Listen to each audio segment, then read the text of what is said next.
చమత్కారమైన పద్యం. ఇవాళ మరి ఎవరికి బయట కనపడడం లేదు. అంతా టీషర్ట్లు జీన్స్ ప్యాంట్లోకి వచ్చేసారు ఆడవాళ్ళు కూడా. ఇదివరకు ఏదో పంజాబీ వేషం అని వేసేవారు. సరే, అప్పుడు మా సంప్రదాయ పండితులు ఎప్పుడూ మా మొహాలు ఎలా ఉంటాయంటే కొత్తది ఏది వచ్చినా మా వాళ్ళు వ్యతిరేకిస్తూనే ఉంటారు. వాళ్ళకి ఎంతసేపు వాళ్ళలాగే ఉండాలి, ముక్కుపోవడం పీల్చుకుంటుంది. మళ్ళీ ఇంత సంప్రదాయాన్ని సమర్థించే పండితులు ముక్కుపోవడం పీలుస్తారు. నాకు ఆశ్చర్యంగా ఉంటుంది. అది ఆరోగ్యమా, ఆనందమా? ఏమీ లేదండి. లోకం ఏమిటంటే వాళ్ళు వీళ్ళు అని కాదుగా నిష్కల్మషంగా చెబుతున్నాను. అద్వైత హృదయంతో మనం చేసేది మంచిది అనిపిస్తుంది, ఎదుటివాడు చేసేది తప్పు అనిపిస్తుంది. ఆ పెద్దవాళ్ళ ఆలోచనలు కూడా కొంచెం మారాలి. వచ్చిన ప్రతి మార్పు చెడ్డది కాదు. కాలానుగుణంగా కొన్ని మార్పులు వస్తాయి. ఏదో పూర్వం కింద కూర్చుని అన్నాలు తినేవాళ్ళం, ఇప్పుడు కుదరట్లేదు. వడ్డించేవాళ్ళు లేరు అసలు. బల మీద తింటున్నారు. బఫే డిన్నర్ ఏం ప్రమాదం ఏమొచ్చింది? కొంపలు అంటుకున్నాయా? నాకైతే బఫే డిన్నర్ సుఖంగా ఉంటుంది. ఎందుకంటే నాకు కావాల్సింది ఏదో నేను తినచ్చు, ఎవడో ఇబ్బంది పెట్టడు. ఈ ఊరికే వడ్డాన్లో భోజనాలన్నాం, వద్దన్నా వేసేస్తారు, అన్నీ పారేయడం. ఇవి ఇలా వడ్డించిన వాళ్ళే ఎకరాలు అమ్మేసుకుని వాళ్ళే భిక్షాటం చేసుకుంటున్నారు. ఎందుకు అవన్నీ? కావలసింది ఏదో చేయొచ్చుగా. వాడు కావాల్సింది వాడు తింటాడు, ఇబ్బంది ఏముంది? పైగా 1000 మంది వచ్చినా ఈవేళ ఆందోళన లేదు. ఎందుకంటే ఒక చోట పెట్టేస్తారు, వాళ్ళకి ఏదో డబ్బు ఇస్తారు, వాళ్ళు చూసుకుంటారు. యజమానులు కూడా హాయిగా వాళ్ళతో పాటు భోజనం చేస్తున్నారు, సుఖంగా ఉన్నారు, కబుర్లు చెప్పుకుంటూ. ఏం ఆనందం ఇందులో? ఓ హడావుడు పడిపోయి తొడతొక్కుడు పడిపోయి కన్యాదాతకి బీపీను, కన్యాదాత భార్యకి గుండెపోటు వచ్చేయాలా? అయితే ప్రతి ప్రాచీనాచారాన్ని మొండిగా సమర్థించడం, కాస్త నవీన వయసుకి వ్యతిరేకించడం, ఇది ఒక రకమైన కొత్త మూర్ఖత్వం. నిజానికి పరికిణి ఓణీలతో పాటు చీరకట్టుతో పాటు పంజాబీ వరకు కూడా పర్వాలేదండి. అది భారతీయమైన వేషం. పైగా అందులో ఇంకా నన్ను అడిగితే కవరేజ్ ఎక్కువ, పంజాబీ డ్రెస్. కానీ ఇప్పుడు కొంచెం ప్రమాదకరమైన వేషం ఏమొచ్చిందంటే జీన్స్ టీషర్ట్ వచ్చింది. మంచిది, ఆధునికత మంచిదే, కానీ ఇంకా అతి తీవ్రం మంచిది కాదు. దీనివల్ల ప్రదర్శన జరిగిపోతుంది. అమ్మాయిలు ఒక్కసారి ఆలోచించండి. మా అమ్మాయిలుగా భావించి చెబుతున్న తండ్రి అని ఇలాంటి వాడు చెప్పాలి కాబట్టి. అందమైనటువంటి అవయవాలు పొందిగ్గా బిగువుగా కనపడుతుంటే కుర్రాడు ఎవడన్నా ఊరుకోగలడండి? అక్కడి నుంచి వాడు కూడా పడ్డాడు, వీడు ఏదో అన్నాడు, ఎందుకు చేయడు? అసలు మనం ఎందుకు ప్రదర్శించాలి? నా హక్కు అంటే ఏం చెబుతారమ్మా? అది వాడి హక్కు. అన్యాయానికి హక్కు ఉంటుందా? మనమేమో శుభ్రంగా అవయవాలు విప్పుకుని ఇష్టం వచ్చినట్టు తిరుగుతూ, పైగా ఇక్కడ మంచి ఈ ఖాళీలు కనపడేలాగా ఇంకాస్త కటింగులు చేయించుకుని ఇల్లాళ్ళండి, పెళ్ళైన వాళ్ళు, వీళ్ళ దుంపదగా పెళ్ళైన వాళ్ళు, 40 ఏళ్ల వాళ్ళు. ముందేమో పావు కటింగ్, వెనకాల అర కటింగ్. ఎవరికి ప్రదర్శనలు?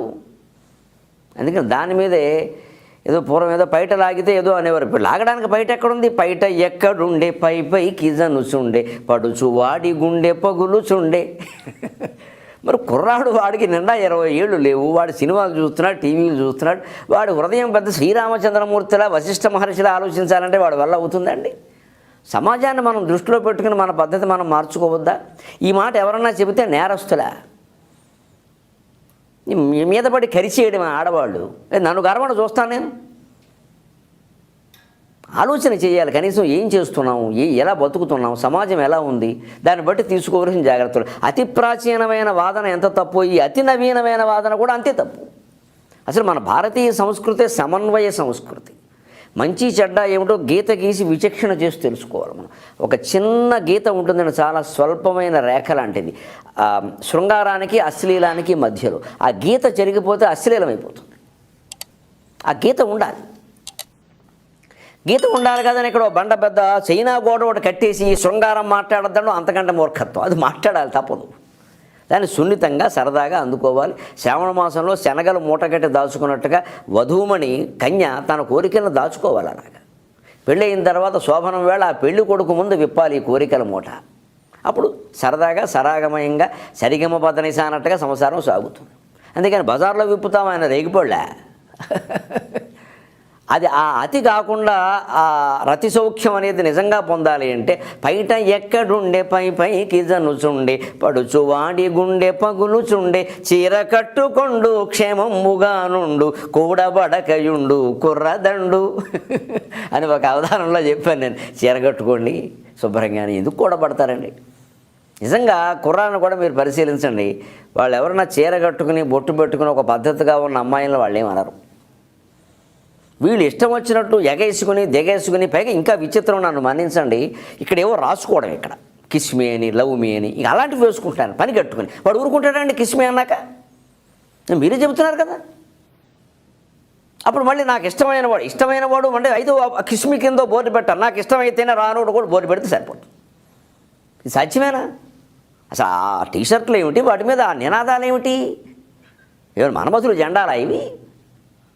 ఈ దౌర్భాగ్యం తప్పితే తప్ప అనేక రకాలుగా జరుగుతున్నటువంటి మనం అశ్లీలాలు, అత్యాచారాలు, అఘోరాలు అవి తగ్గమండి. ఎన్ని వాదనలు చేయండి, అవి జరిగేది కాదు. ఎవరు మనిషికో పోలీసుని పెడతారండి? సాధ్యమా? పోలీసులు కూడా వ్యామోహ పెట్టే దశలో ఉన్నాయి వీళ్ళ వేషాలు. బీట్ కానిస్టేబుల్ బీటేసే స్థితికి వచ్చాడు ఇవాడ. ఎవరిని అంటారు మీరు? అందుకని మనమే నేర్చుకుని ఒక సంప్రదాయ పద్ధతిని ఎందుకు పెట్టారు? చక్కగా చీరలో శుభ్రంగా అవయవాలన్నింటికి గాలి తగులుతుంది. అలాగని ఏదో పూర్తిగా కమ్మేసినట్టుగా ఉండదు. కొంత మెడ దగ్గర వెసులుబాటు ఉంటుంది, నడుము దగ్గర ఉంటుంది, పాదాల దగ్గర ఉంటుంది, హాయిగా ఉంటుంది. అనేక రకాల సౌకర్యం వివరాల్లోకి వెడితే బాగుండదు. కానీ మన వేషం మన వేషమే, భారతీయమైన వేషం, అందున తెలుగు వేషం ఋషులు ఏర్పాటు చేసిన సంప్రదాయం అది. దాన్ని కాపాడుకోవాలి మనం.